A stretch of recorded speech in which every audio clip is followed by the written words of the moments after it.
esta área existía un montículo de piedras, y teniendo en cuenta que en la cosmovisión del hombre andino las apachetas o los lugares con apachetas representa simbólicamente donde deja el cansancio un viajero o una persona que está yendo de un lugar a otro.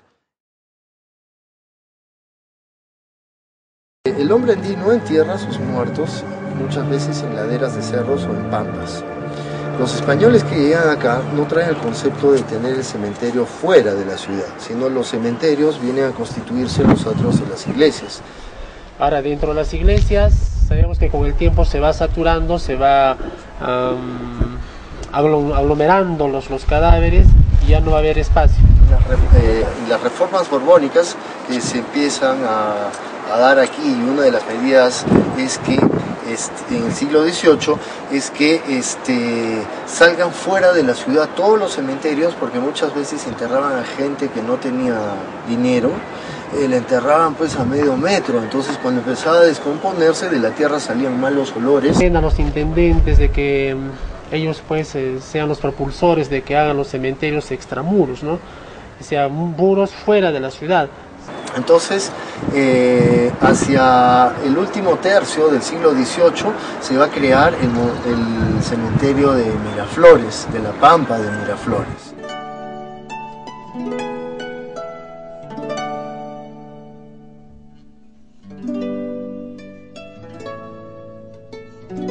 Este cementerio, como les digo, aparece como la política de los cementerios extramuros que está alejada de la ciudad. Por eso que en 1828, en la edad de 1837, se da una serie de disposiciones para que se crean, en fin.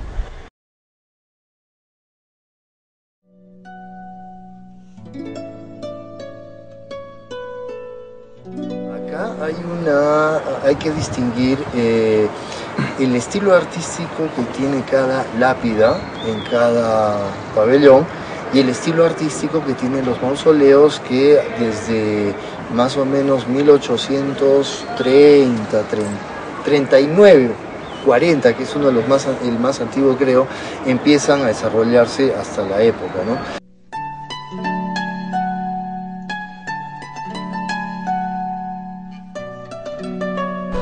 De acuerdo a la concepción que se tiene de la Iglesia Católica, pues había una clasificación de ángeles, ¿no? Aquellos arcángeles, quienes eran armados, que estaban, como decir, preparados para defender, se puede decir, los espacios del cielo, el reino de Dios.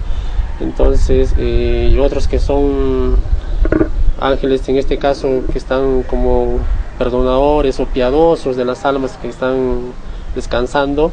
Y otros mucho más todavía pequeñísimos, ¿no? Los querubines, angelitos pequeños que son inocentes, niños, en fin, grabados de esa forma.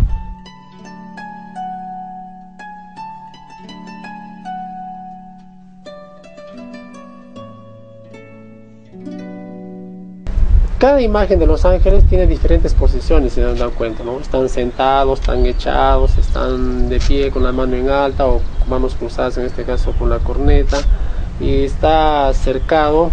Esto es el espacio, se puede decir, sagrado, ¿no? Del personaje, o sea, de la tumba del difunto acá, y de la familia que lógicamente lo utiliza. Ese espacio sagrado es lo que protege y intercomunica, porque las cosas fuera de esta tumba son como cosas profanas, ¿no? O de otras personas o otras cosas.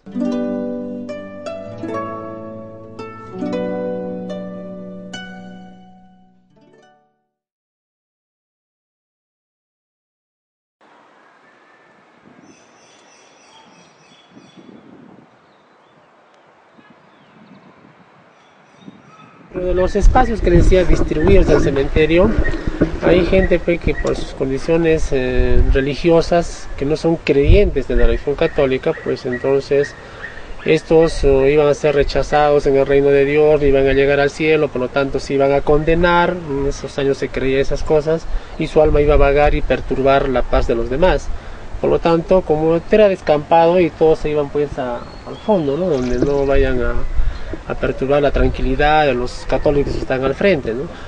Y como todavía se puede decir no había un cerco determinado, en fin, estaban alejados.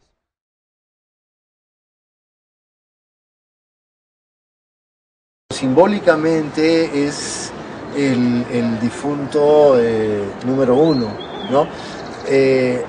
Como les dije, hubo muchas transformaciones arquitectónicas en base a los terremotos, y en la actualidad los restos óseos de Mariano Melgar están en una oficina de la beneficencia pública, están ahí custodiados, ¿no?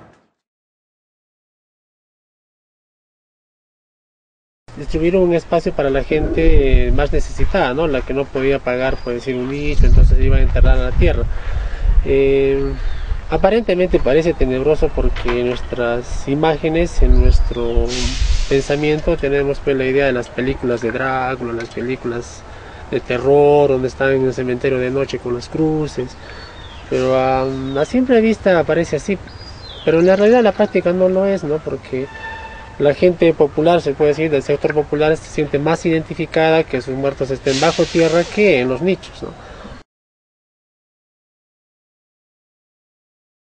Pues las personas que no fallecen por sí de forma natural, no mueren de forma natural, o sea que Dios les haya quitado la vida y no ellos mismos se la quiten, entonces en la creencia es pues que se van a condenar y su alma va a vagar y no va a ser perdonado por Dios y no va a llevar al cielo, ¿no?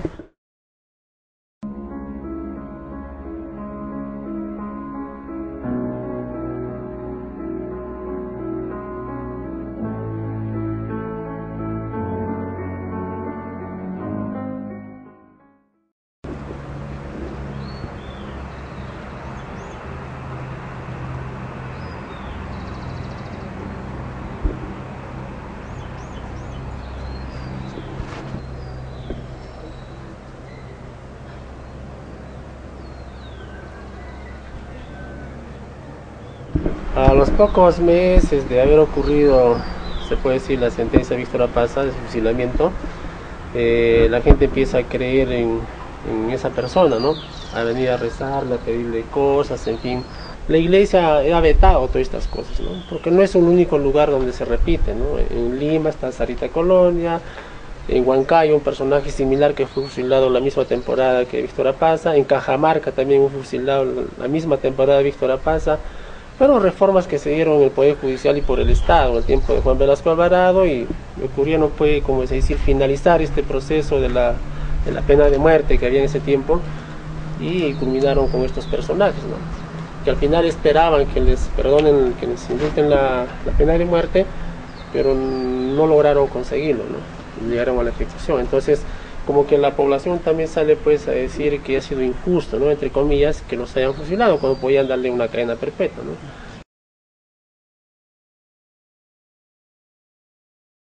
Es un héroe nuestro, un arequipeño que siendo un guardia civil se inmoló defendiendo la integralidad del territorio.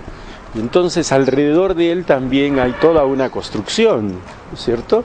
Y eso es lo que hay que revalorar y trabajar en esto de la incorporación nuestra del cementerio de La Pacheta como parte del patrimonio cultural de Arequipa. Este es uno de los lugares. Aquí tenemos al mártir de la Policía Nacional, el cabo Neftalí Valderrama Ampuero, que se inmoló en la guerra con el Ecuador en 1941. Como digo, es un héroe de la guerra que ha tenido el Perú con Ecuador, es un héroe de la policía, pero también es un héroe nuestro, ¿no? Es un héroe de Arequipa que defendió la integralidad del territorio y que hay que conocerlo y reconocerlo.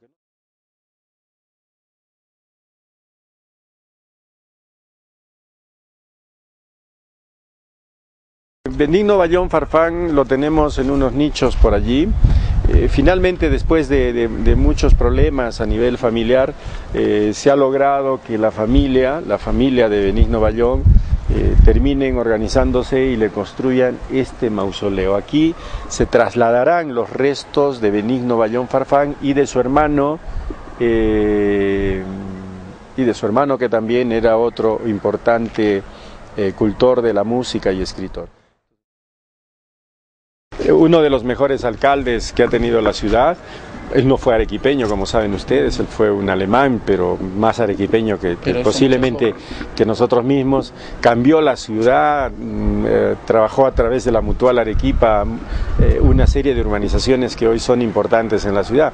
Modernizó el municipio provincial y por lo tanto también es un personaje nuestro.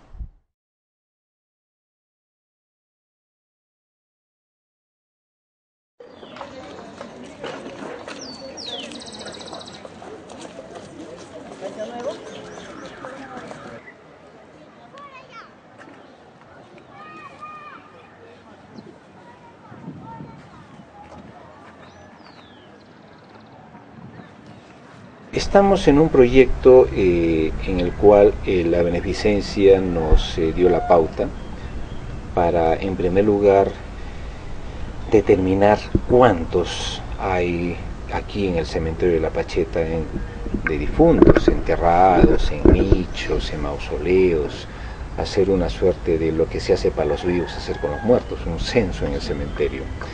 En segundo lugar, el hacer esto nos ha implicado también hacer una evaluación de espacio físico en el cementerio y nos vamos dando cuenta de que el cementerio, gran parte de su espacio ya está ocupado. Lo que nos ha interesado y motivado es de que el cementerio de La Pacheta necesita ser puesto en valor. Uno, por el año en que se fundó, en el siglo pasado, en 1833, por todo lo que tiene en términos de riqueza artística, monumental, por los personajes que cobija aquí y por toda la historia en sí que compromete a La Pacheta con la historia misma de Arequipa. Entonces, Arequipa es un patrimonio monumental, es un patrimonio cultural de la humanidad, y el cementerio de La Pacheta puede ser también un patrimonio de la ciudad, un patrimonio monumental.